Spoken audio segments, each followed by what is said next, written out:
I got a million stories tonight.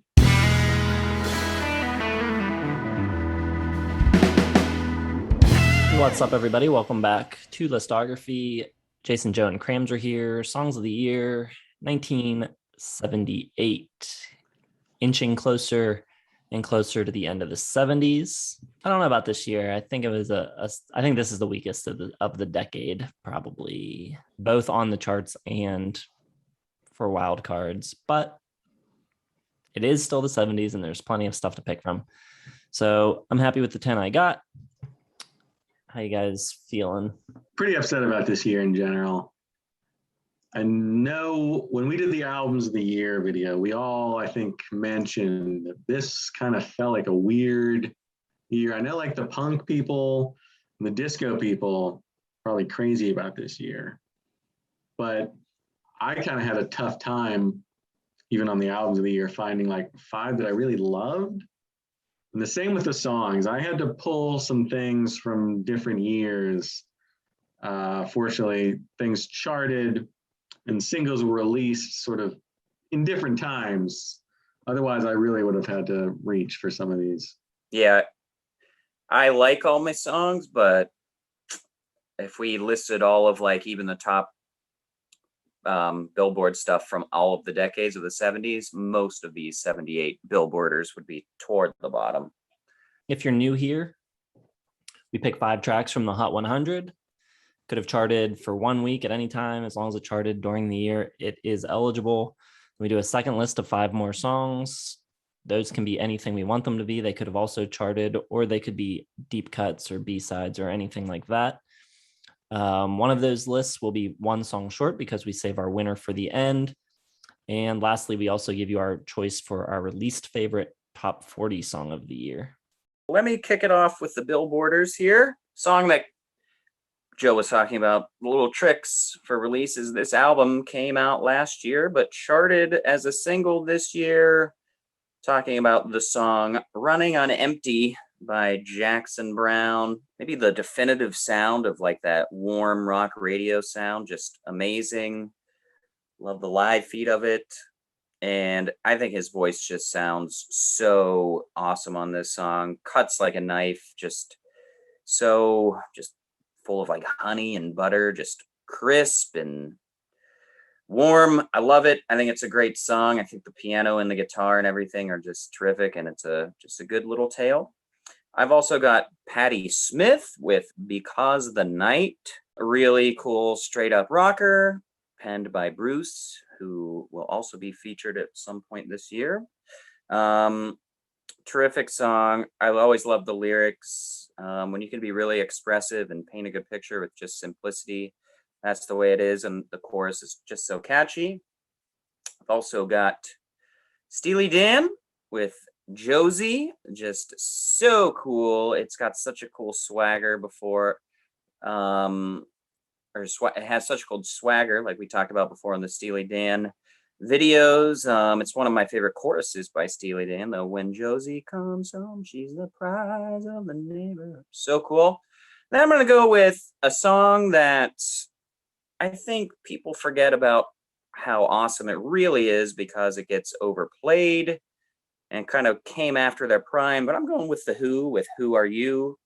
It's awesome. All of like the synth effects and everything, and the way the middle section alone, when it just like breaks down and he kind of does those little acoustic diddly riffs, and then the piano comes in and it just crashes back in. It's just The Who being The Who, and it's awesome. And Daltrey sounds great all throughout.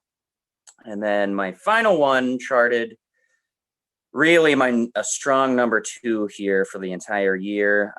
We've Got Tonight by Bob Seger.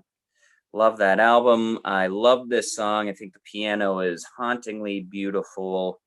The lyrics are just tremendous. The way that he sings them is just so longing and yearning and like kind of desperate, but just awesome. And I used to really dislike the bridge section when the background singer comes in. But I don't anymore. I think it kind of just fits perfectly and puts a nice little twisted optimism on the entire song. So yeah, tremendous song. And those are my 5 that Billboarded. All right, for my Billboard top five, I'm with Cramser on the little Bob Seger we've got tonight. I think it's just a fantastic love song. I mean, yeah, it's a love song. I love the backing vocals. I think he sounds great, super earnest. I believe him. I think that's an important part of any song. Like, do you believe the singer when he's singing this?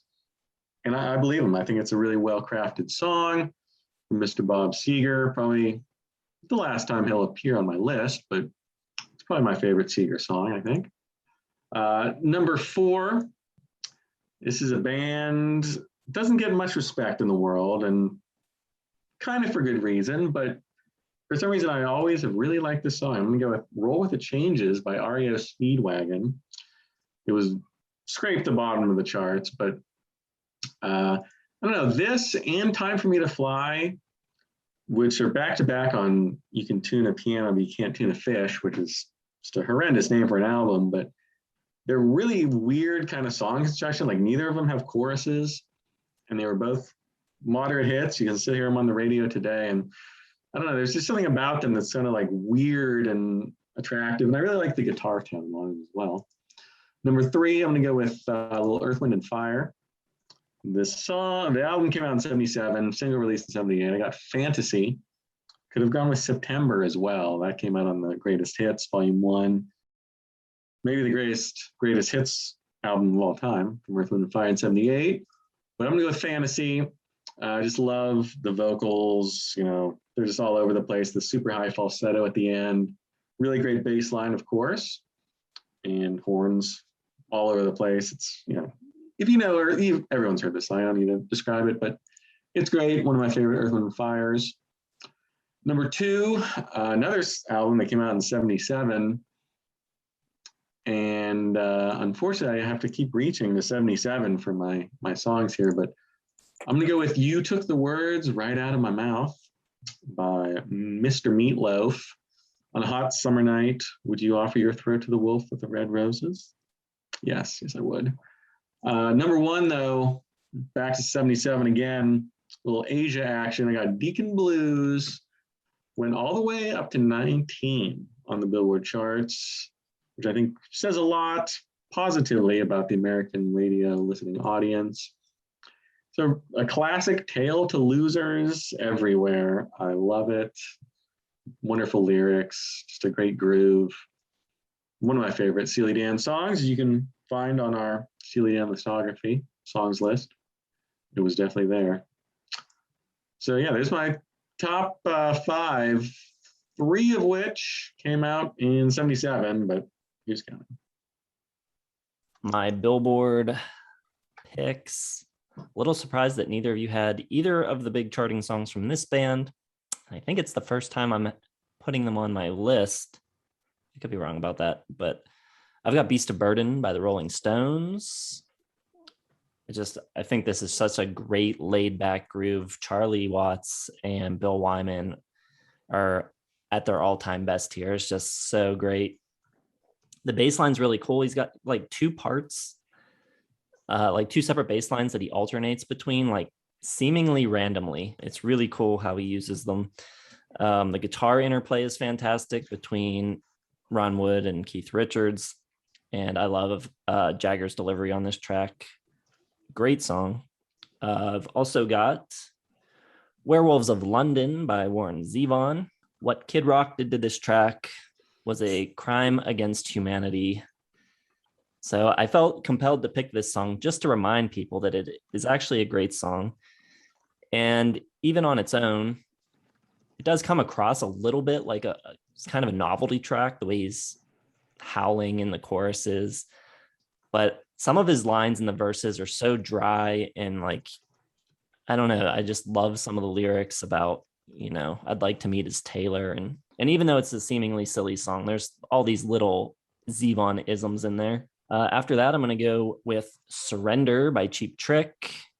Just a killer pop rock song, great power pop. I think the lyrics are kind of funny, little take on the differences between the generations, the GI generation and the boomers. And, having cool parents that listen to your Kiss records at night and roll around on the couch. And I don't know, it's a cool song, kind of an anthem for the generation. And then I'm going to go with Todd Rundgren. Returns to my list here after a few years away. I've got Can We Still Be Friends? He leaves Progland and unleashes this like breakup song for the ages. Incredible vocals on it, and the bridge section where everything kind of drops away except for some keys and his voice is like ping-ponging back and forth. Really, really cool. Just shows his strength as a vocal arranger. And my last pick for the Hot 100 is going to be New York Groove by Ace Frehley. I love it. Written by Russ Ballard. It was a hit in 1975 for a band called Hello. It went to number 9 in the UK.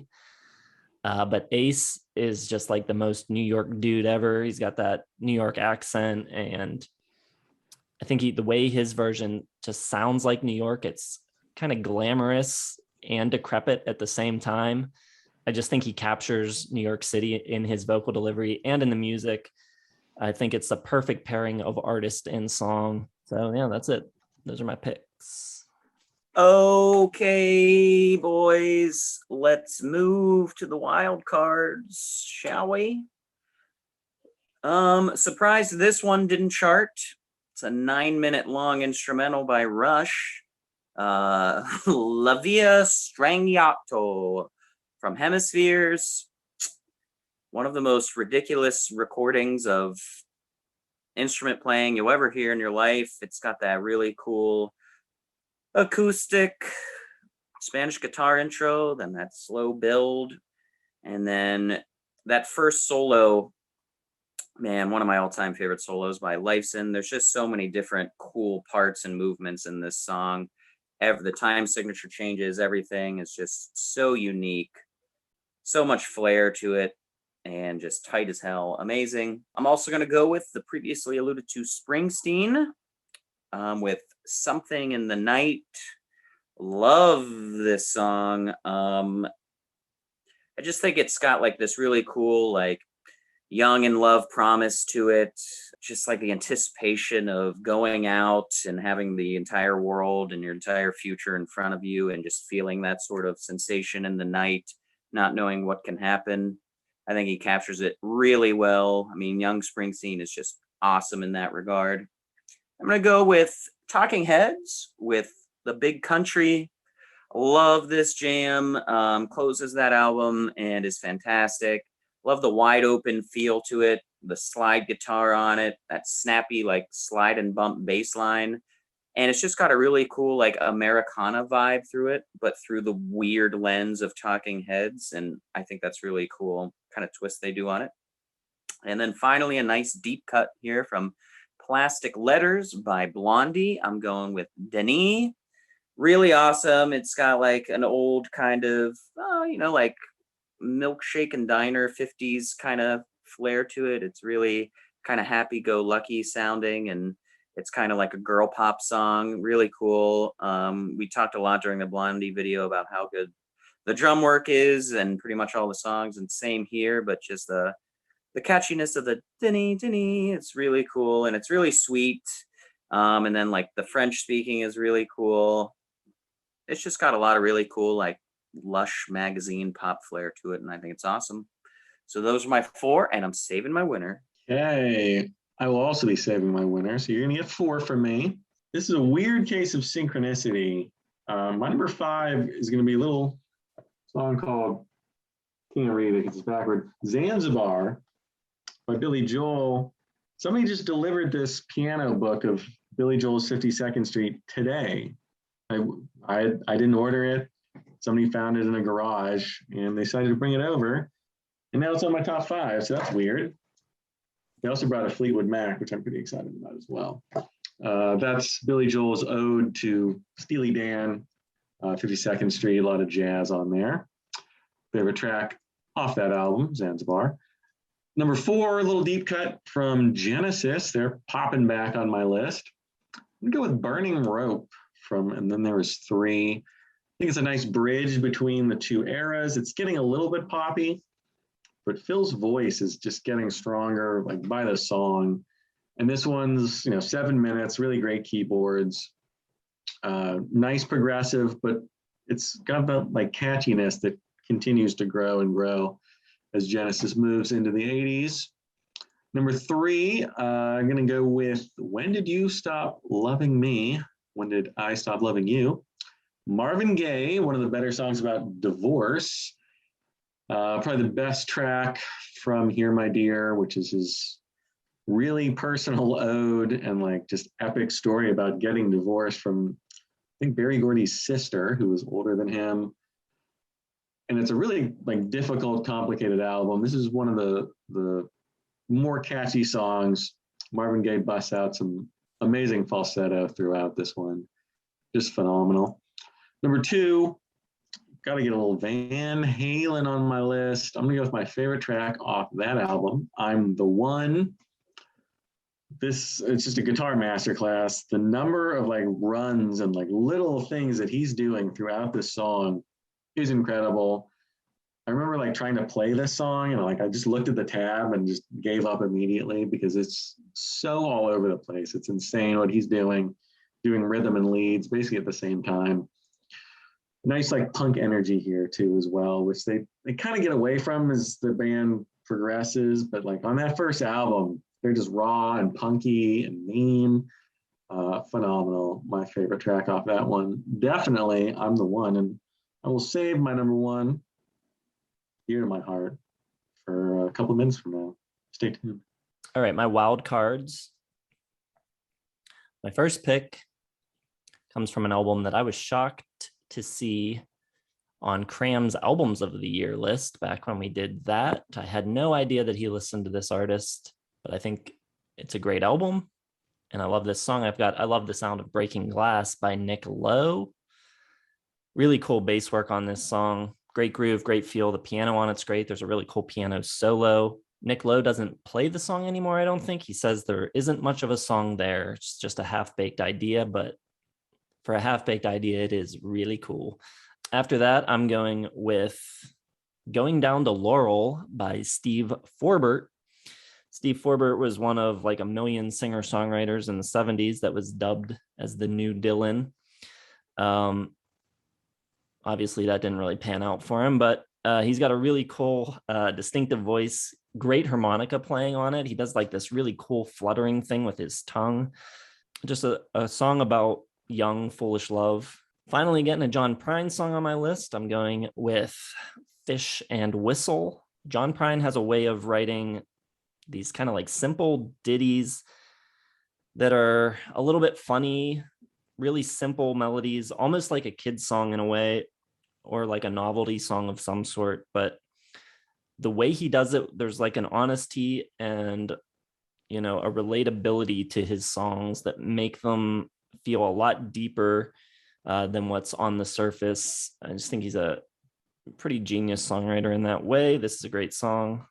After that, I'm going back to Warren Zevon with Accidentally Like a Martyr, a song about his divorce.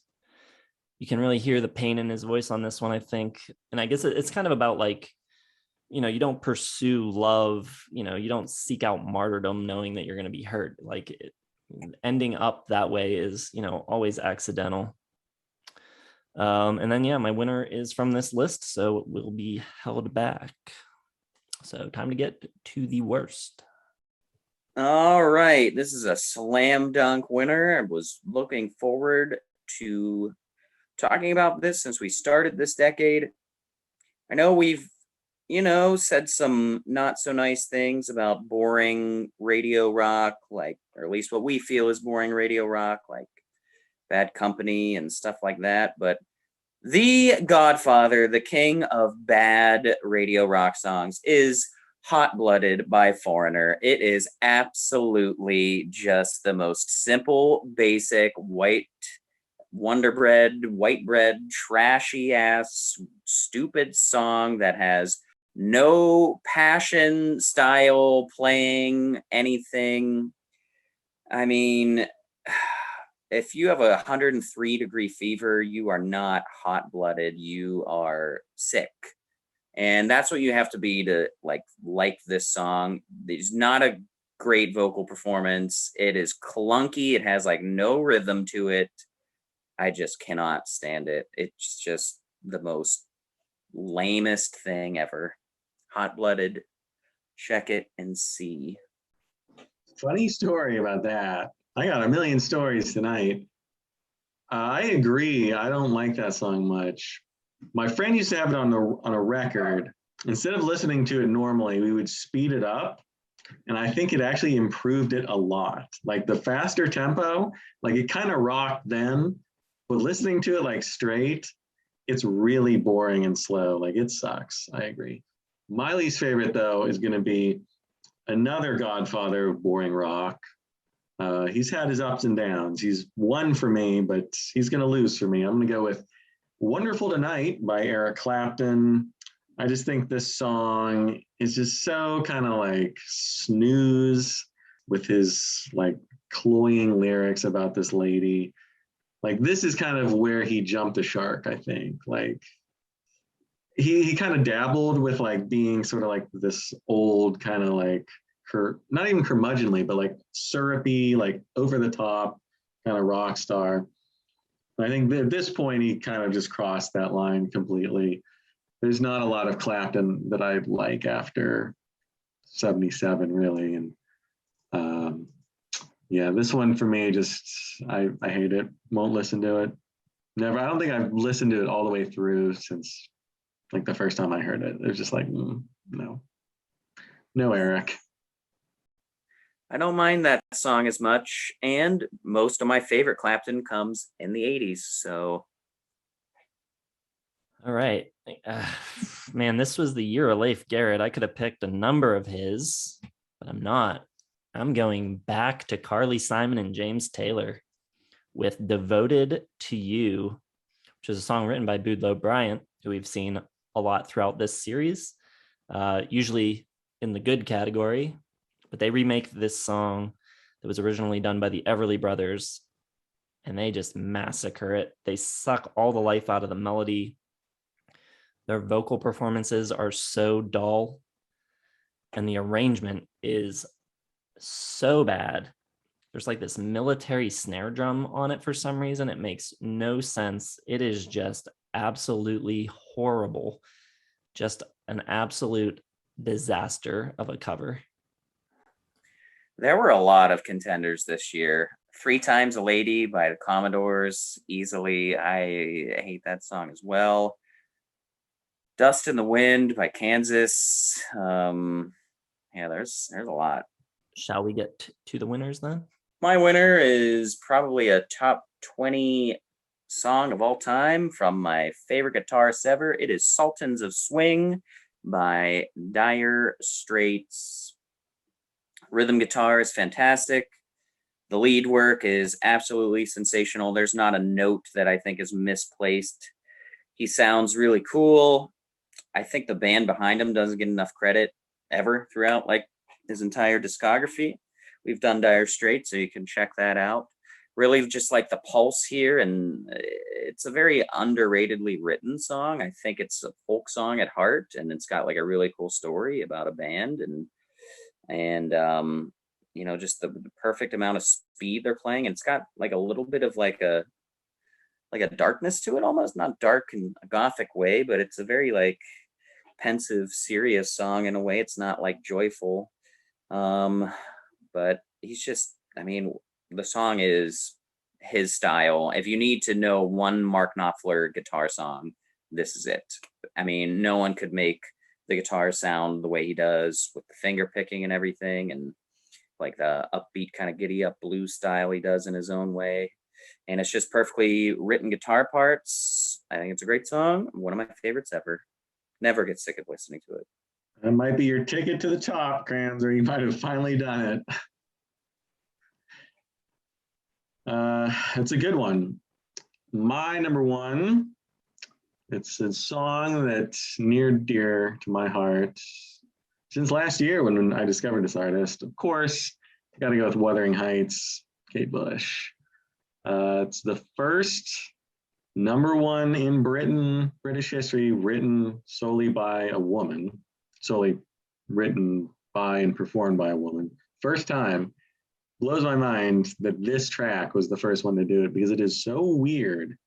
And Kate Bush is so weird. If you watch like the music video for like dancing, like the interpretive dance to this song, the fact that this one was the first one blows my mind. The weird soprano vocals. It's written in B flat, I think, which is like the rarest key. And there's just like all these weird things about this song that the first time I heard it, I was like, what on earth? Like, I couldn't even believe what I was hearing. I couldn't believe I hadn't heard it before because it was immediately loved it. It's just so like counter to like punk, new wave, disco. It's all over the charts. And like this 19-year-old girl with this ridiculous soprano voice comes along. And like, just as a gothic pop song based on Wuthering Heights, the book, and it's just so cool, unique, everything about it, the story, the lyrics, the way she wrote it, blows my mind every time. Music's great, the bass line, the guitar solo at the end is phenomenal, really kind of underrated, just the whole song altogether, not just Kate, but everything that kind of came together for this. And it's just one of those super unique songs that I don't know, America just didn't get. And I'm ashamed of all of us, but you Brits got it. It's number one and is my number one of 1978. Easy choice for me. Without this song, I don't know what the hell I would pick. Yeah, for me, I don't have a easy choice. This song, I like the song that I have a lot as my winner, but yeah, it could have been any of these really. I'm going with Bob Dylan from his album Street Legal. I've got True Love Tends to Forget. I really love the full band sound on the whole record. The female backing vocals throughout are great. There's some really good guitar playing on this track as well. Simpler lyrics for Dylan. I think it's basically just about, overlooking the shortcomings of a romantic interest. But like with any Dylan song, if you start looking into lyric meanings, there is a whole heap of stuff online that you can read about. I don't know if I buy any of it or much of it. There's the line about laying down in the reeds without any oxygen, and that being a reference to Moses. And I don't know, there's a whole rabbit hole you can go down, as is the case with most Dylan songs. But I just think it works really well without doing all of that. Surface level lyrical interpretation works just fine for me. I think it's a lovely song, really well sung, well produced. It was my number one track for the Dylan top 10 songs, even though that was the one rare exception where I just kind of went off book and picked whatever songs I was into that week, not necessarily my favorite. I don't think I would say this is my favorite Bob Dylan song, but I do love it a lot. Really cool track. Probably not going to get me a win, though. You might break the record for least votes, which I think Cramser now holds for The Hand That Feeds from Aerosmith. I'm hoping just the Dylan name can buy me a few votes. I don't think anyone's beaten Sultan of Swing unless we got a whole lot of Brits watching. And even then, they love Mark Knopfler and Dire Straits too. So that's going to be tough. I think Cramser takes this one in a walk. We're going to discuss last year's narrow victory for Sheep. One vote was all it was. And yes, Sheep with the surprise win. I can't believe that beat Dreams. That's crazy. It's another one for me. So that's 11 wins for me, 8.5 for Jason. Cramser with 5.5. But I see a win in his future. So Jason really fading here in the 70s, and I don't think it's going to get better in the 80s for him either. I think he's got to pray that the 90s and the 2000s are better. At what I have right now might be my final standing at the end of this. Go vote. There's the link down in the description. Click it. Takes you to our website, and there will be a little poll there where you can choose which of our 3 selections is your favorite.